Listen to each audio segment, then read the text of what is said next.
Folks, thank you for joining us. I can see the attendees are still climbing, so we will get started in just a moment and allow others a few more moments to join us. Thank you.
All right, good afternoon, and thank you for joining us for the 35th webinar in the Offshore Wind series, Learning from the Experts.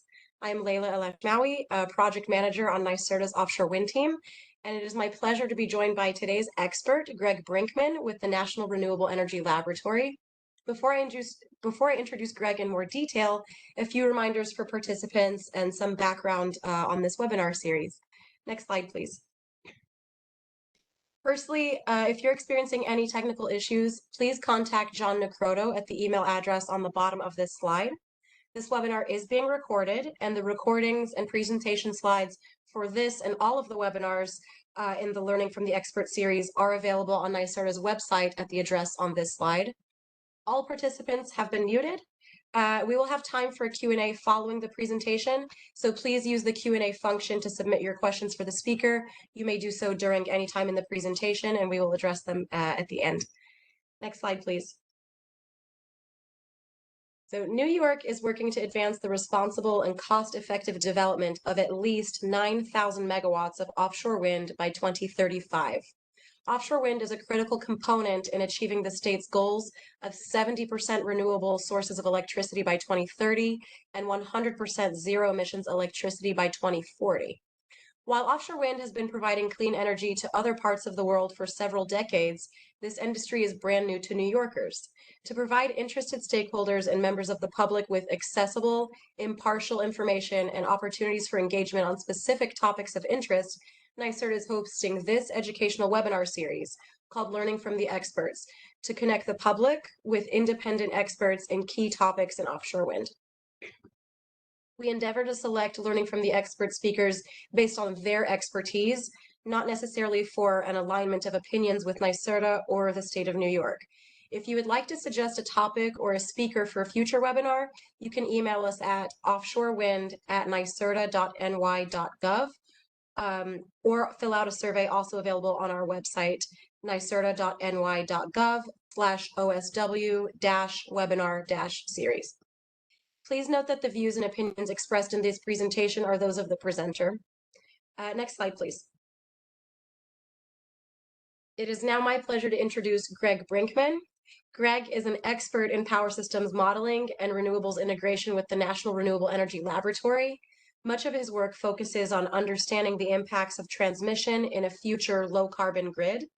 He has a PhD from the University of Colorado and has worked on a variety of large-scale grid integration and transmission studies, including the North American Renewable Integration Study, and he is currently helping lead the Atlantic Offshore Wind Transmission Study, and is actually spending half of his time on detail at NYSERDA supporting the offshore wind transmission work.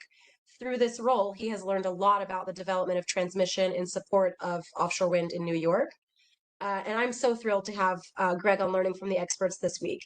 This presentation pulls from his extensive general knowledge of transmission and details specific New York examples that we see playing out in the market today. So in some ways, this is a Learning with the Experts series, as Greg has been working on these topics for about a year now with us in New York. We hope you find the content to be timely, relevant, and a top-down view of New York's evolving grid. Greg comes to us as both an outside general expert from NREL, but also a bit of an inside expert as he has been working very closely on some of these studies in the state of New York. So without further ado, I will hand over to Greg to get us going. Please go ahead, Greg.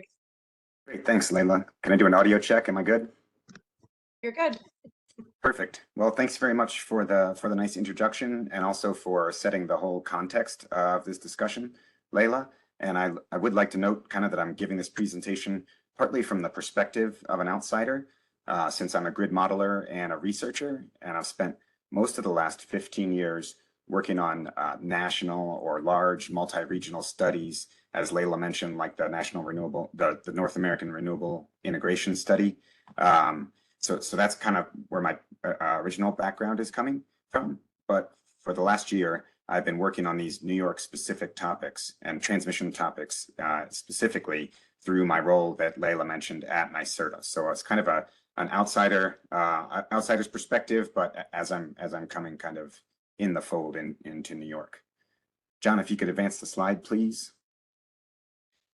Thank you. So probably a lot of folks in the audience are really familiar with the importance of offshore wind, but I wanted to start with a bit of background on why offshore wind and offshore wind related transmission specifically are important in order to provide some context. And then I'll dive into transmission for offshore wind in more detail. Next slide, please. You may recognize this slide if for a New York audience, as I've borrowed some of the NYSERDA content, for this deck. And as Layla mentioned, the key driver for developing the offshore wind and transmission comes from the state's clean energy goals, especially the requirement to reach 9,000 megawatts of installed capacity by the year 2035. However, this is part of a larger and broader suite of goals on renewable energy generation and electricity sector emissions, for example, zero emissions by 2040 targets, and all sector greenhouse gas emission targets.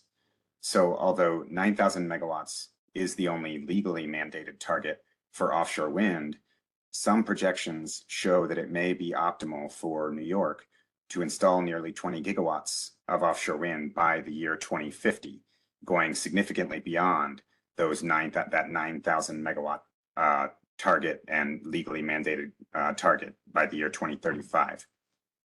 And these broader goals also drive significant expectations of increase in demand due to electrification of transportation, of heating, of cooking, things like that, alongside the elimination of electric sector emissions. So we anticipate significant growth in demand, and we anticipate potentially offshore wind going significantly beyond those 9,000 megawatts. Next slide, please. This slide shows the offshore wind resource in the US, and you'll note that the offshore wind resource near New York is very high quality.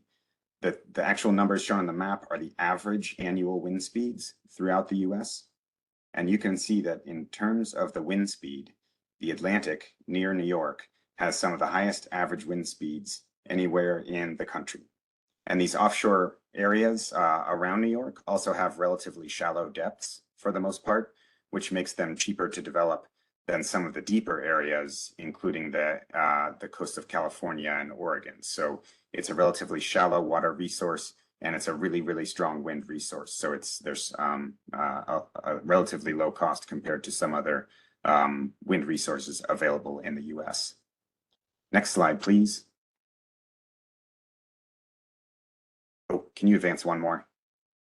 Looks like my figure got stuck.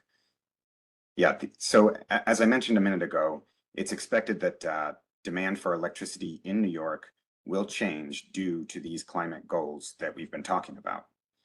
Electrification specifically for transportation and especially for heating for carbon reduction purposes are two major drivers of that change.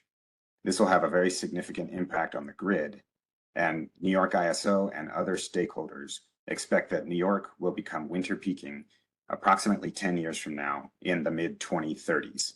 So that represents, approximately when, so most of the lifetime of the offshore wind that's being procured now will be existing in a winter peaking system. Eventually, these winter peaks could be significantly higher than today's existing summer peaks. The figure on the right here shows the offshore wind resource in the Atlantic with the capacity factors separated by month vertically and by hour of the day horizontally. And the blue values are higher capacity factors in the 60s as a percentage, while the darkest red values are around 20%. And you can see that the offshore wind resource is the strongest during the winter months, and it's pretty consistent at all hours of the day, being near or above 60% at all hours of the day. During the summer months, the offshore wind production is substantially lower. This is for the average resource in the Atlantic, although it does peak in the early evening when the prices are high. You can see the kind of the two arrows pointing to the summer peak in the July-August afternoon time period, or the winter peak in the January-February, kind of likely to be in the morning hours.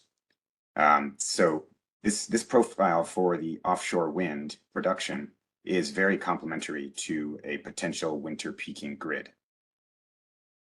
Next slide, please. So in order to kind of visually make a point about the importance of offshore wind and offshore wind related transmission to New York, and specifically to New York City and Long Island, I went to New York ISO's website yesterday and pulled out a few images. It was a relatively moderate temperature summer day yesterday, and again today, I believe, in most of New York. So that keeps the demand and the prices a little bit lower. But there are a lot of interesting patterns that do exist. On the left is the price map in New York ISO yesterday. The state is divided into zones named with letters from A through K. New York City, you can see down there at the bottom, is zone J, and Long Island at the bottom right, you can see is zone K. And the figure on the right shows the demand in each zone and also the flow across some of the key interfaces that I want to call out. Next slide, please. Oh yeah, perfect. So I've circled a couple pieces of information that I want to draw your attention to. In the right circle, you can see the demand in zones J and K in the bottom boxes. These two zones represent a little more than half of the total New York demand at this hour. And the hour was 4 p.m. yesterday. And the two boxes above these show the flows on some of the key interfaces headed towards zones J and K, with the Dunwoody South and into Con Ed, those two interfaces there. So you can see big flows into zones J and K and big demands in zone J and K. And then in the bottom left, as you can see in the price map, you see higher prices in zone K specifically, and to a lesser extent in zone K. So we're looking at basically a system with major imports into the two major load centers. And we also see the congestion between zone K and the rest of the system because of those price differences. That indicates congestion and transmission limitations between zone K and the rest of the system. Various potential solutions could potentially help mitigate this congestion in these regions to allow for projected increasing electricity demand. Transmission independent from offshore wind, like the planned Champlain-Hudson Power Express line that will inject power into New York City from Quebec, can help. Offshore wind with transmission and delivery into zones J and K can also be very helpful for mitigating this congestion and providing injections directly into those congested load centers. Next slide, please. So to summarize some of this background and context, there are a lot of reasons that offshore wind and the associated transmission are important for New York.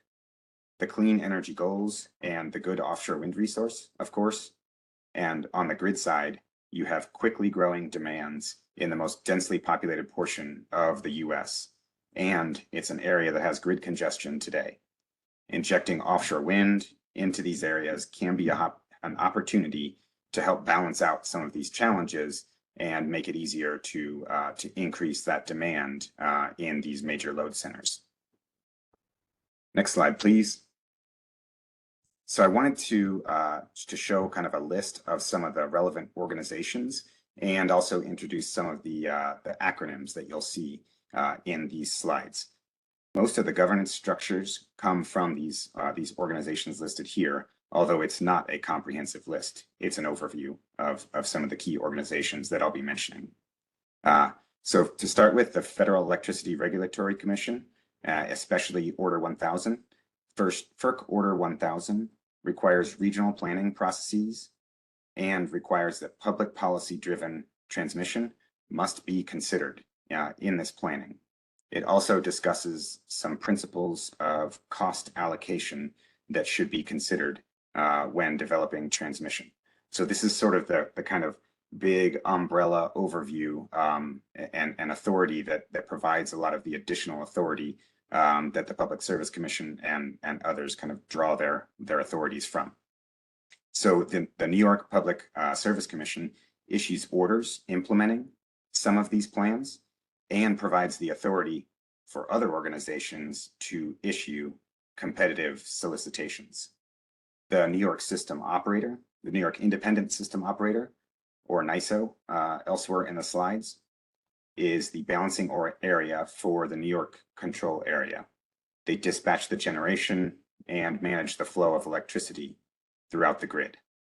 They also run some of the procurements and grid planning efforts. DPS, or the Department of Public Service, is the staff arm for the Public Service Commission. NYSERDA, or the New York State Energy Research and Development Authority, also runs some of the procurements and also runs studies and offers analysis. Stakeholders are heavily involved in many of these processes, and of course the utilities as well. Information for these processes can come from a variety of sources, and a few of these examples are shown on the right side of the slide here. These include New York's power grid study, an analysis of the potential benefits and costs of mesh offshore networks, these two studies have informed many of the ongoing transmission efforts in New York offshore wind today. Analysis and information can also come from outside New York. For example, Layla mentioned that I am helping to lead the ongoing United States Department of Energy sponsored Atlantic offshore wind transmission study. And we're hoping stakeholders throughout the Atlantic region can potentially be able to use some of this information from the study to help inform their planning processes. So these organizations and the relevant governance, they get their information from a wide variety of sources. And of course, studies that are commissioned by these organizations. Next slide, please. Next, I'm going to talk about some of the different types of transmission, actually, yeah, that one, that are relevant to offshore wind. These aren't necessarily mutually exclusive categories, and the lines between them can sometimes be quite blurry, but they do make discussion a little bit easier, and they're often procured differently, which is one of the reasons I wanted to draw out the differences. The first category is the export cable from the offshore platform. Traditionally, this connects the wind generation from the offshore platform to an onshore point of interconnection. In the case of the HVDC, or high voltage direct current export cable, this is where the converter station to AC would be, and then the power would flow onto the existing AC grid infrastructure from there. These export cables are generally procured with the offshore wind generation procurement. So in New York's case, that would be the NYSERDA issued OREC RFP solicitation, like the one that is open right now. So the export cable that connects the offshore platform to the point of interconnection is usually bundled in with the generation. That's how it's done in New York, and that's how it's done in most places right now. Next slide, please. The second type of transmission involves getting power from the point of interconnection to the demand. To the outsider, it might seem quite straightforward to do this in New York. The power is injected into the most concentrated demand center in the country. In reality, however, it's just not that simple. Zones J and K, or New York City and Long Island, are very space constrained, and the existing grid is designed around existing generation and demands. New ideas and new infrastructure are needed to cost effectively get the power from these new injection points to the larger loads in the future. So the first example of this type of transmission, of getting from the point of interconnection to the demands, is the standard New York ISO interconnection process. This involves submitting the project into the interconnection queue, followed by a series of studies on what upgrades would be necessary to reliably interconnect into the grid. And again, the New York ISO runs this process. The second example of this type of transmission is the public policy transmission need process between the Public Service Commission and the ISO. You'll see the acronym PPTN a lot when participating in discussions of offshore wind transmission in New York. I think it was one of the first of the acronyms, slew of acronyms that I learned when I came to work in New York. And I'll talk in a little bit more detail about this later, but the Public Service Commission did identify public policy transmission needs from both the 2020 process and the 2022 process. The first one is a need to support transmission on Long Island to be able to deliver 3,000 megawatts, at least 3,000 megawatts of offshore wind. And the second is a relatively recent one, and it is to support the transmission to support injection into New York City, or Zone J. The New York City PPTN from 2022 process involves both offshore, potentially both offshore and onshore infrastructure to deliver that power from offshore to the customers in Zone J. And this is probably an example of where the line is blurred between my categories here, as there will be some offshore and some onshore infrastructure in this PPTN. These PPTNs can help support multiple projects and could be a more cost-effective approach compared to only performing the standard interconnection process with each new offshore wind project, one at a time. And I believe Hannes Pfeifenberger gave one of these webinars last year, and probably you can find more information about those sort of coordinated planning from his webinar. A third example of transmission supporting moving power from the point of interconnection to the demand is the concept of a hub, which is basically a location on the grid that would support one or more points of interconnection for the offshore wind. An example of this is the Brooklyn Clean Energy Hub, and it probably fits in this category. And the scalable reliability version of that petition is currently moving forward in the process. Next slide, please. The third type of offshore wind in my categorization is potential offshore interlinks, connecting platforms offshore to other platforms offshore. This could potentially help mitigate congestion and curtailment and improve reliability. I'll discuss this in a little more detail later. Currently, the active offshore wind procurement is requiring that all proposals include a design that preserves the option for future interlinking with future projects. In the future, these platforms could be interlinked if and only if the Public Service Commission orders the implementation of the mesh network, or mesh implementation. Another possible future development that is being discussed by stakeholders and analyzed in various studies, including the Atlantic Offshore Wind Transmission Study, that was mentioned earlier is the development of interregional offshore networks that connect wind platforms between different regions, potentially tapping into even more demand, even more diversity of demands and diversity between resources. Next slide, please. This slide includes links to some key matters and documents from the Public Service Commission on some of these topics that I mentioned. Hopefully these links can be useful to people in the future. I personally find it handy to have them all collected and in one place and gotten to by a link. These orders can provide far more detail on any of the planning of the transmission planning efforts that I'm giving. I also wanted to put a plug in for these kind of commission order documents. I just think they're really well written.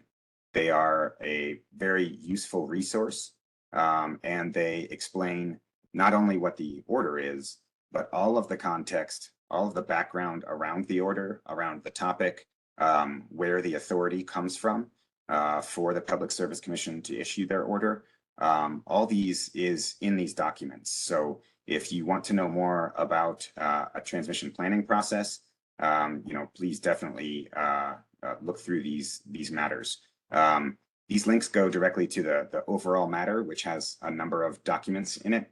And if you'd like to see just the orders, just follow that tip on the right to filter by document type. So I'll just go through these kind of quickly, just so you know what might be where. The first one on the bullet list here is offshore wind energy matter, and this is basically the procurement of the offshore wind and the associated radial export cables. Also within this matter is the order on the recommendations from the power grid study. And this has a couple of key aspects to it, including mesh readiness, which I'll talk about in more detail later, HVDC export cable requirements, and injection into the New York control area. In addition to that matter, there's also the next one here basically lays out the PPTN process and explains, and this basically explains what New York's implementation of FERC Order 1000 is, and that's this public policy transmission need process. I'll talk a little bit more about that later. The next two are the PPTNs for consideration for 2020 and 2022. These include all the stakeholder suggested PPTNs for those years and which ones were selected by the commission and why. So good resource there. And then the last one on the Accelerated Renewables Act has many relevant orders, including some of the discussion of the Brooklyn Clean Energy Hub and the approved scalable reliability version of that. So anyways, just wanted to provide some links here so that folks could kind of dig into these with any more detail if they'd like to learn more detail on some of these topics. Next, please. So next, I wanted to show a couple of simple examples of how the whole process works for a couple example types of projects. Each step in the process is color-coded. The dark blue represents PSC orders, and that is generally the beginning of the process for the transmission we'll be discussing. The dark red circle represents competitive solicitations, which are led by NYSERDA and New York ISO, and the two examples that I have here. Green is the end of the procurement process that we're discussing, although it's simply the beginning of the process to actually build the transmission. The lighter blue color in the bottom left represents other relevant steps in the process, petitions or inputs from stakeholders, utility, the ISO, NYSERDA, or others. Next slide, please. This slide is kind of a very simple flow diagram of how the process works for procuring export cables and interconnecting them in the standard process. The process starts with a PSC order on the top left there to procure the offshore wind generation itself. This gives NYSERDA the authority to issue a competitive solicitation.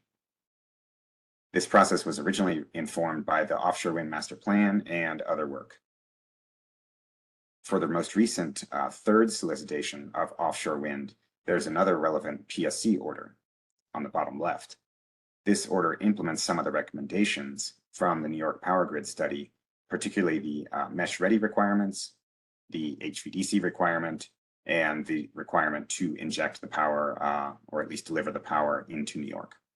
The New York ISO interconnection process and permitting overlaps with the solicitation and the beginning of the development of the transmission.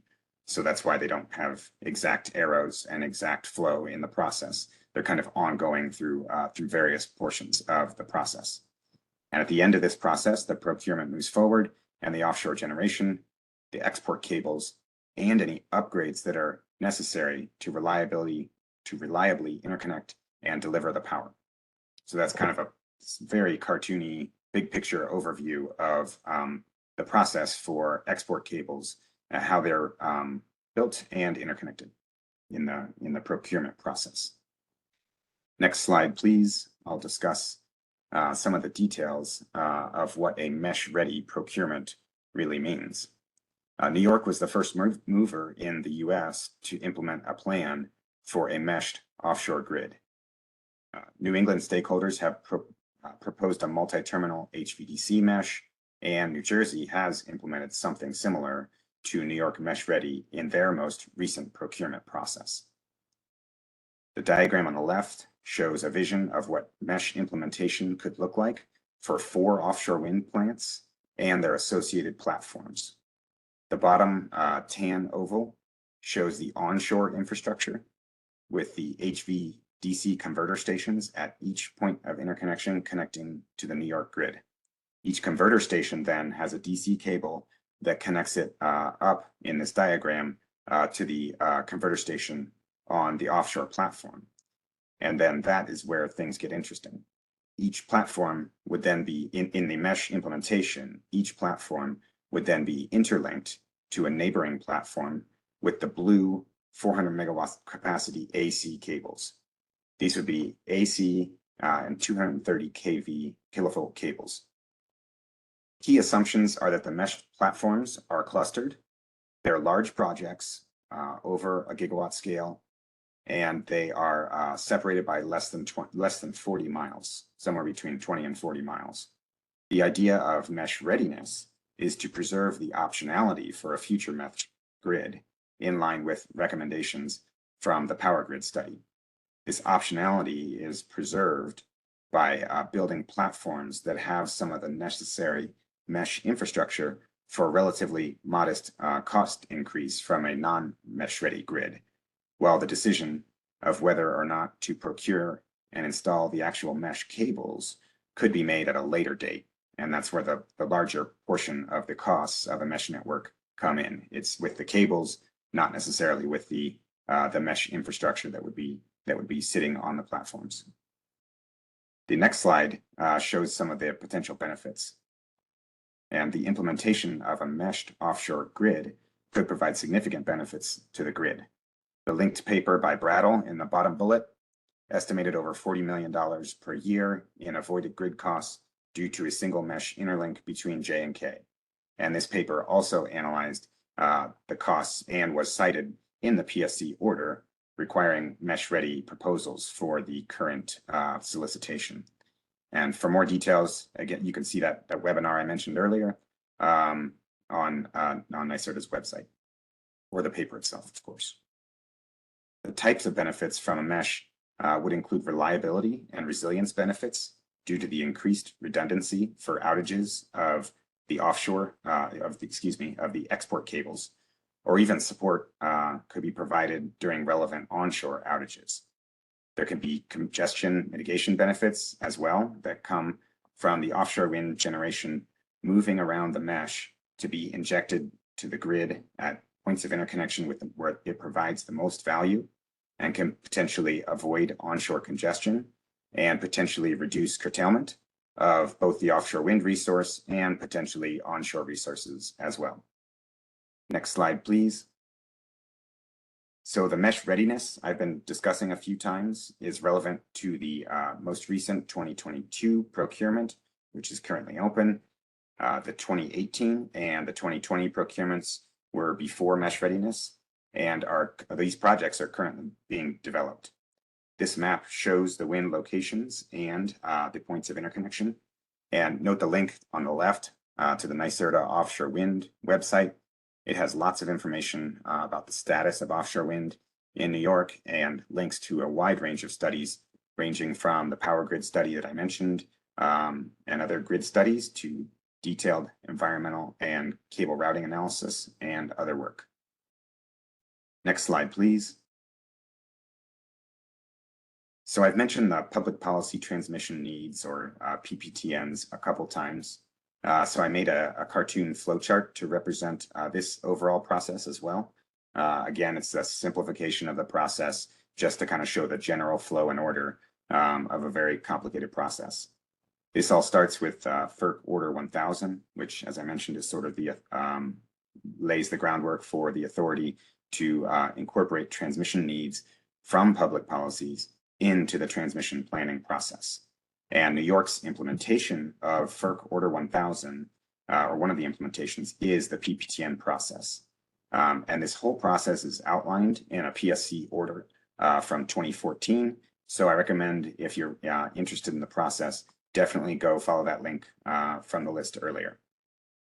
Every 2 years, the ISO conducts a stakeholder process to solicit suggested needs from interested parties. Then the PSC summarizes all of this information and issues an order for any PPTNs that qualify. And then it goes back to the ISO and they issue a competitive procurement process. They also do a detailed study and analysis of the bids, and they provide a public report on them. And the board of directors selects a winning project based on the set of identified metrics. And then the process continues, permitting and moving forward to actual development. Next slide, please.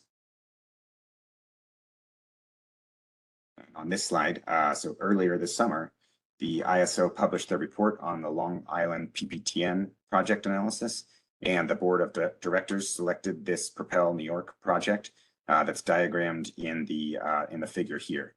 It has 3 new 345 kV tie lines from Long Island, 1 to Zone J and 2 to Zone I.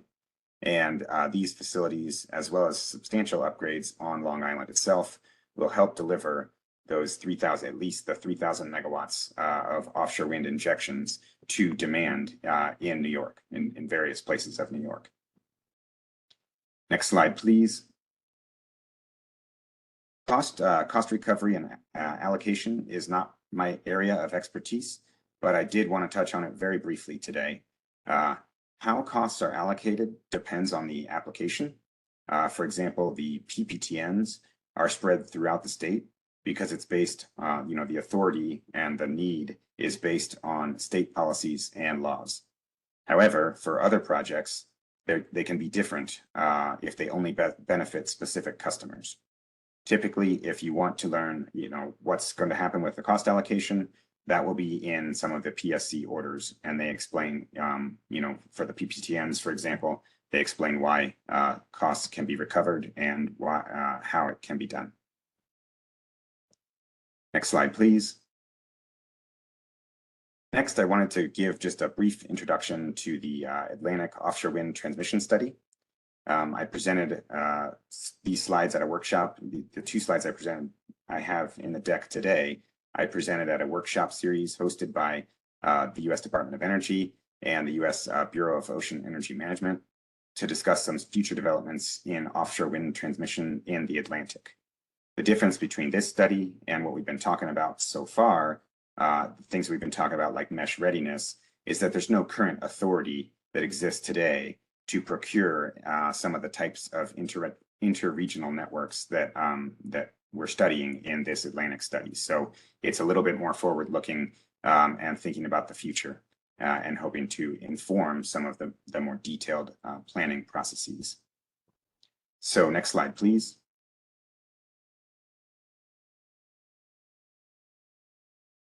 Yeah, so this slide is just kind of an overview of the study. In this study, we're looking at different scenarios and pathways of offshore wind development and deployment in the Atlantic, from Maine to South Carolina specifically. and we're looking to quantify some of the economics and the reliability resilience impacts of these different potential trajectories. All of our scenarios focus on an 85 gigawatt scenario, so 85 gigawatts of offshore wind in the Atlantic by the year 2050. And this development, this deployment of 85 gigawatts in the Atlantic provides potentially a unique opportunity to provide for either within region or interregional transmission capacity at a relatively lower cost and lower impact way through things like the interlink cables and potential mesh networks. So we designed a number of different topologies to try to assess the costs and benefits of the different potential trajectories. So for the topologies we'll be studying, the first is the radial. This is the comparison where each wind project has its own export cable and there's no interlinks. We'll be studying an interregional. So this is specifically designed to connect between regions on platforms in the oceans for an offshore wind interlink between regions. And then an intra-regional scenario, which considers within region connections that could complement and specifically come before the interregional solutions. So this would be like, this is it's kind of a proxy for the New York mesh and things like it. We'll also be looking at what we call a backbone scenario, which is a larger and longer version of the interregional build. And the next slide shows a map of what the interregional topology that we're studying looks like. The brighter colors on the map, the purple, red, green, and blue, show different networks that connect different points of interconnection by interlinking their offshore platforms. So basically, we've designed this topology to try to study what some of the costs and the benefits of a larger interregional network like this might be.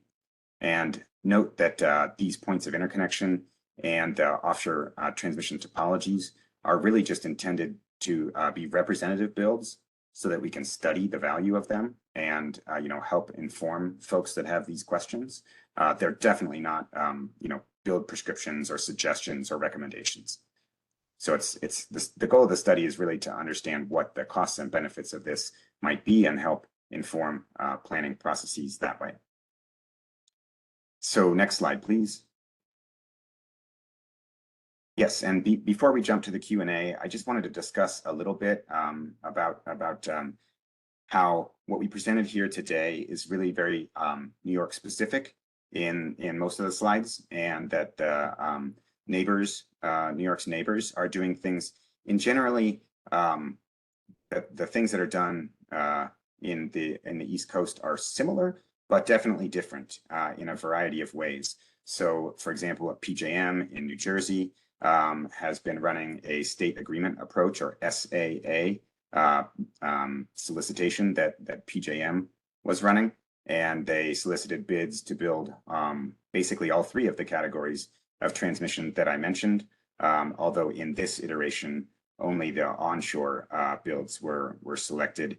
And there will continue to be various different iterations of these SAAs, interconnection, of new methods and things like that. I'm sure throughout the Atlantic as the offshore wind is deployed. So the neighbors have different ways of doing things, and that New England, for example, has a vision and a concept of a multi-terminal HVDC mesh, which would be a little bit different than New York's. So different similarities.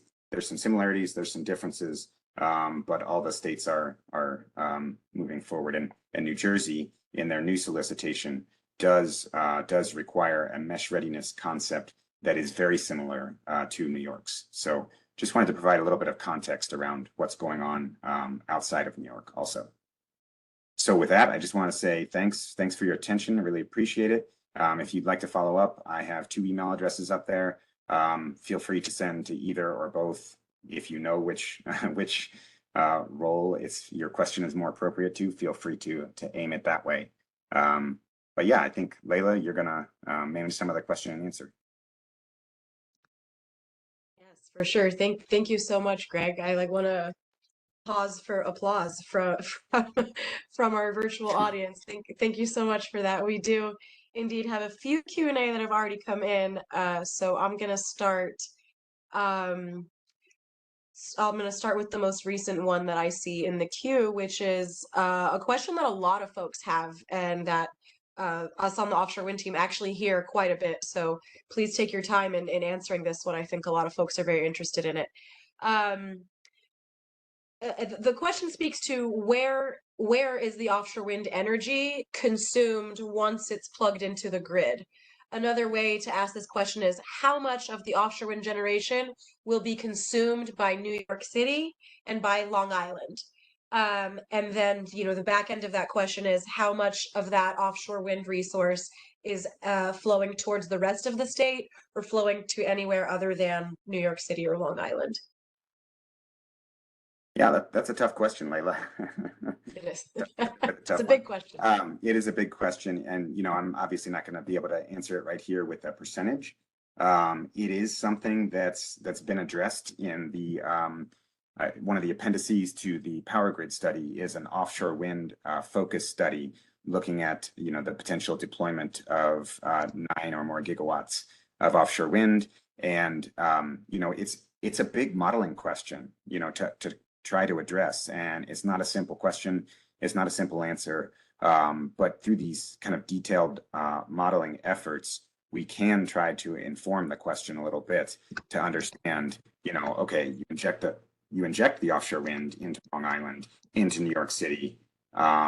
In general, these are load pockets that today take a lot of imports, but the question at hand might be not necessarily which directions the power flows, because the power probably won't be flowing. No, I don't want to say that actually. The power will sometimes be flowing off of Long Island and out of New York City. But in general, the question might be, well, what's the difference between that and if you deployed wind onshore or solar or some other resource? So it might be the kind of the difference between a base set of assumptions and the offshore wind set of assumptions that would help you understand, well, what's the difference in what's being consumed locally by New York City or Long Island and what's being consumed in the rest of the state, and possibly what's being consumed or displaced. Imports coming from other regions could potentially be displaced too. So it's a complicated question with a complicated answer. I apologize, I couldn't give you. Thank you so much. It is a complicated question, potentially one that could take its own webinar just to answer how the power flows and where does it go. All right. Here's a question I think related to the PPTN, which is what happens after a transmission project is selected by the NYSO? So recalling from your presentation, the transmission project selected through the NYSO or part of that PPTN flowchart. So is there an opportunity for public involvement? What happens after that competitive solicitation, like the green bubble area? Yeah, so I do know that there are opportunities for public involvement and things like that subsequent to the selection. It's not the end of the process in any way, shape, or form. But it's not really in my wheelhouse to say exactly what those what those engagements might look like. Sure, but You have more to comment. In general, when they go through that development, they then must go through the permitting processes, their Article 7. Those things occur after the competitive solicitation. Yes, there are things that occur after. Some of the permitting often, I think, occurs before also. Similar to the interconnection process, it's often started before the bid submission and continues well after selection of the project. So. All right. Going now to the interregional discussion, what steps would have to occur for the interregional alternatives to be implemented?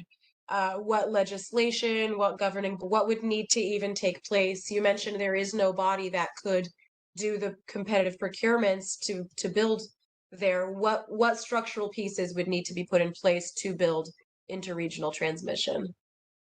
Yeah, for the structural question, it's a little bit outside my expertise.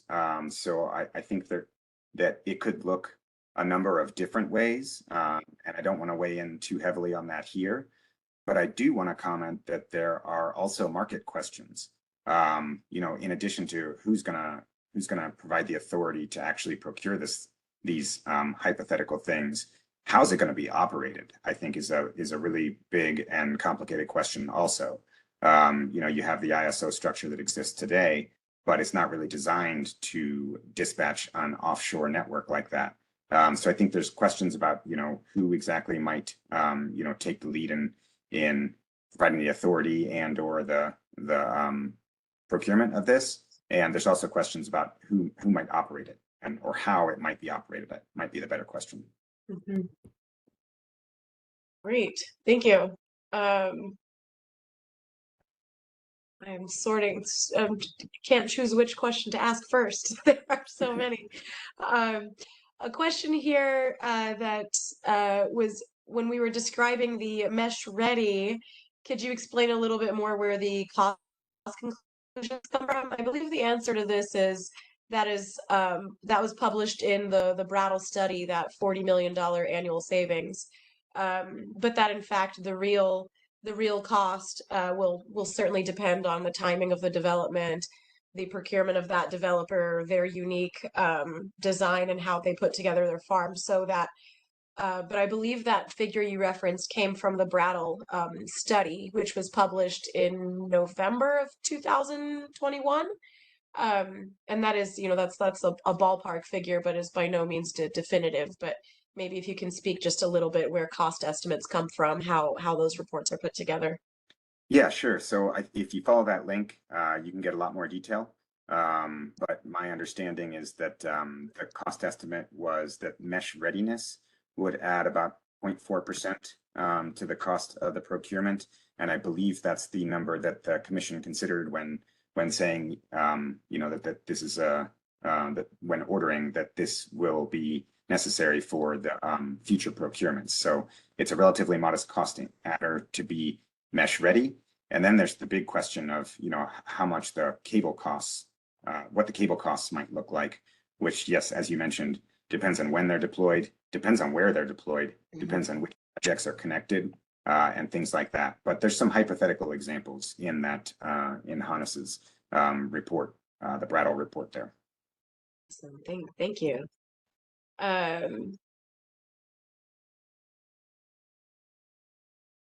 And there's a few questions that I can see all have a similar answer, which is referencing the New York State Power Grid study, which you mentioned earlier in the presentation. This is one of the studies that then turns around and informs what orders might come out of that. So I'm going to ask like maybe 3 or 4 in a row here, if you can help demystify the Power Grid study. So there is one about how much does the existing onshore system need to be upgraded in order to handle the 9 gigawatts of offshore wind into zone J and K. Also noting that, like you highlighted at the top of the presentation, there's the 9 gigawatts to integrate offshore wind. The Power Grid study examined not only the integrating 9 gigawatts of offshore wind, but also the zero emissions and long-term decarbonization targets. So there are, different upgrades associated with which level of the target you're trying to address. But maybe can you speak a little bit to us? How much does the onshore system need to be upgraded? What's the state of the grid currently to be conducting all of these upgrades, and can we integrate all of the renewable energy that we have planned without these upgrades, or can help walk us through that a little bit? Yeah, I think we learned from the Power Grid study and various other studies that there will need to be upgrades. It's not you can't just take these cables and inject the power a gigawatt or 1,300 megawatts at a time into various POIs in Long Island and New York City and expect it all to be fine. There will need to be upgrades The power grid study showed that. Many studies since then have shown that, including specific interconnection studies that the ISO is doing, or that the consultants are doing. So I think the answer is not nothing. And I think, I don't want to put words in anyone's mouth, but I think one of the goals of the PPTN process is to do it in a more coordinated and planned way, since we're not going to be, the most cost-effective way to do it is probably not to do it one at a time and, study one injection, put the injection in, and then study the next, and then study the next. But we might want to have a more coordinated process. And I think the PPTN process allows the state to do something like that in a more coordinated manner, support 3,000 megawatts of injection on Long Island, for example, through that PPTN. And then in New York City, I can't actually remember if there's an exact number. I don't believe it's an exact number that the new PPTN is expected or required to support. But that can help minimize the costs of supporting it by doing these upgrades together and thinking about it in a coordinated way. Yeah. A bit similar here. There's a question about energy storage. I noted we didn't really discuss energy storage, but the question is, should we not almost always look to procure and deploy utility scale energy storage alongside offshore wind as a complementary technology?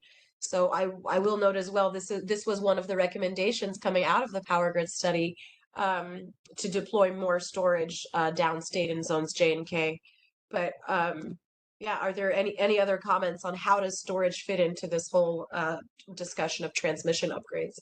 Yeah, there's complementarity between storage and offshore wind, and there's complementarity and competitiveness between storage and transmission.